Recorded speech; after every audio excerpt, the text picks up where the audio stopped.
This is Euronews Now. I'm Helena Humphrey. Here are your headlines. Ukraine's President Volodymyr Zelensky says the war must end with the liberation of Crimea after explosions at a Russian military base in the Moscow-annexed region.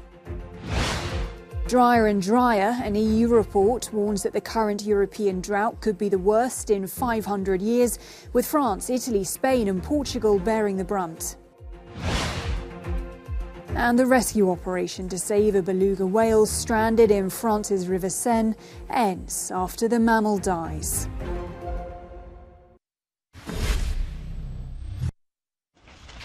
Columns of smoke rise over and around Ukraine's town of Bakhmut, where Russian forces step up their advance into the besieged Donbass region.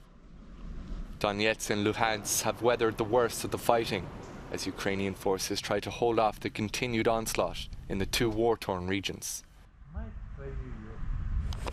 Even so, emergency services are still sometimes able to get through and treat the wounded. Both Russia and Ukraine are sticking to their own versions of what caused a series of powerful explosions in Crimea on Tuesday. Russia's MOD denies that the Saki base on the Black Sea was shelled and instead claims that the munitions had blown up. Ukrainian social networks had been abuzz with speculation that it was hit by a Ukrainian-fired long-range missile, but Kyiv denies involvement in the blast. Ukraine's President Volodymyr Zelensky used his nightly address to comment generally on the situation in Crimea, saying there will be no stable and lasting peace in many countries which border the shores of the Mediterranean Sea, as long as Russia is able to use the peninsula as its military base. Ukrainian officials say at least 3 civilians were killed and 23 wounded by Russian shelling in the last 24 hours, including an attack not far from the Russian-occupied Zaporizhzhia nuclear plant. While international fears of a catastrophe grow if shelling doesn't stop, the governor of the region where the plant is situated has reported radiation levels as normal.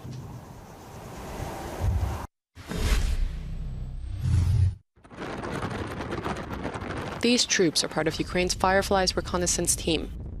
They operate drones to identify the position of Russian forces. The remote-controlled gadgets are playing a crucial role in Ukraine's military operations, particularly in the Mykolaiv region, where Russia's shelling has been escalating in recent weeks. This is a war of artillery and drones. We aim at artillery.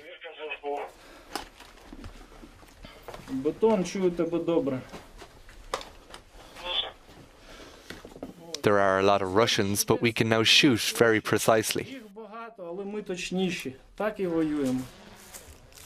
Last week, the Ukrainian military said it had received nearly 20 million euros from donor countries and individuals for drones. They displayed some of the hardware at an airport on the outskirts of Kyiv, ahead of its deployment to the front lines. Back in the field, the servicemen monitor their drones and focus their guns at a practice target. This is a conflict where technology, once used for entertainment, has become part of a war machine.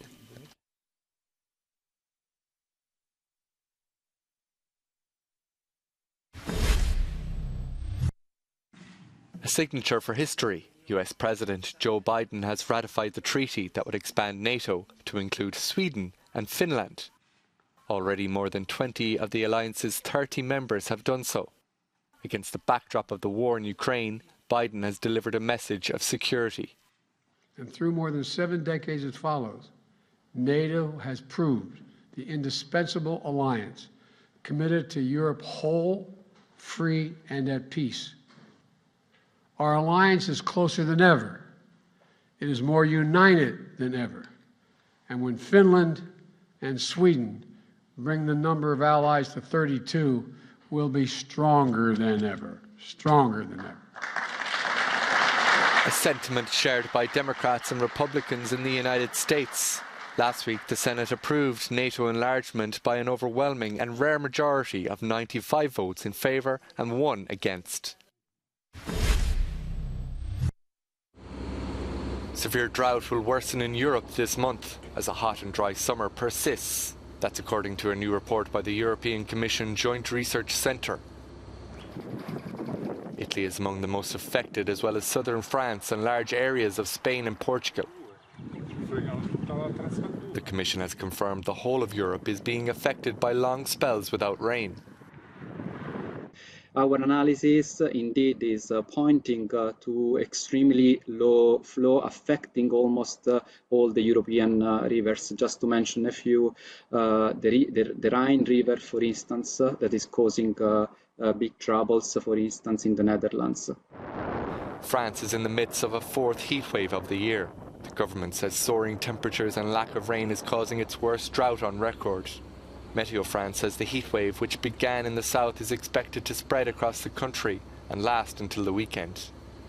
The heat is drying up crops such as lavender and sunflowers. Even in the UK, which is not known for its hot summers, a 4-day extreme heat warning of more than 35 degrees Celsius has been issued once again for southern and central England, starting Thursday night. With some reservoirs recording low water levels, hosepipe bans are being extended across the country and in Wales.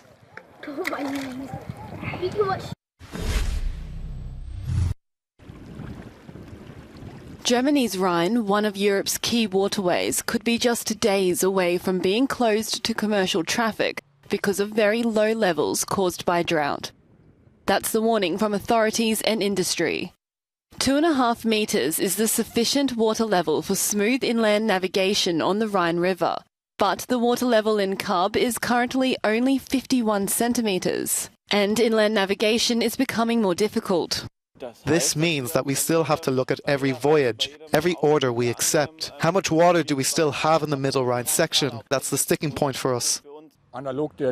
Because of the low water levels, navigation of the Rhine is limited. The transport capacity of the inland fleet is slower, and therefore that also means that all those who calculate goods and services from the waterway have lower supply possibilities.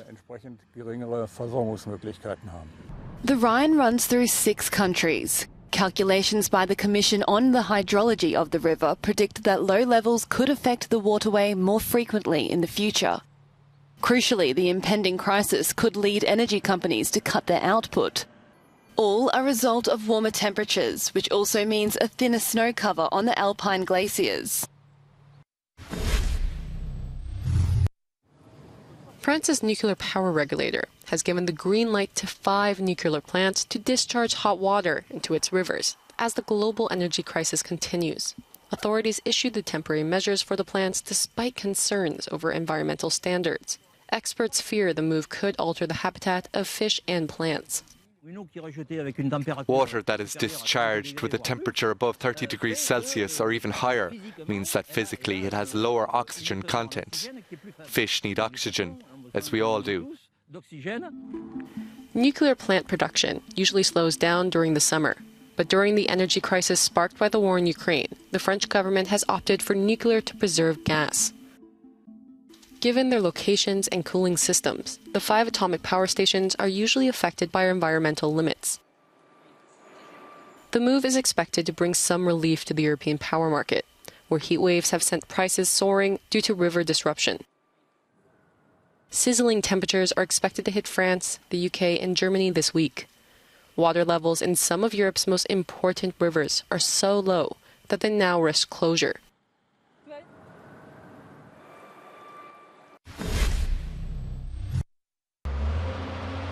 A beluga whale has died after being removed from the Seine River in France after more than a week in fresh water.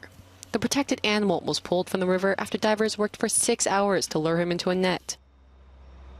For several minutes, the whale, which weighs 800 kilograms, was suspended in the air after being removed from the water some 70 kilometers from Paris. The beluga whale was originally going to be observed for 2 to 3 days before being released into the English Channel. The marine mammal is usually found in Arctic waters, and he was stuck in the river for over a week before he died. After originally pulling the animal from the river, rescue workers had hoped he would survive despite his weakened and stressed state.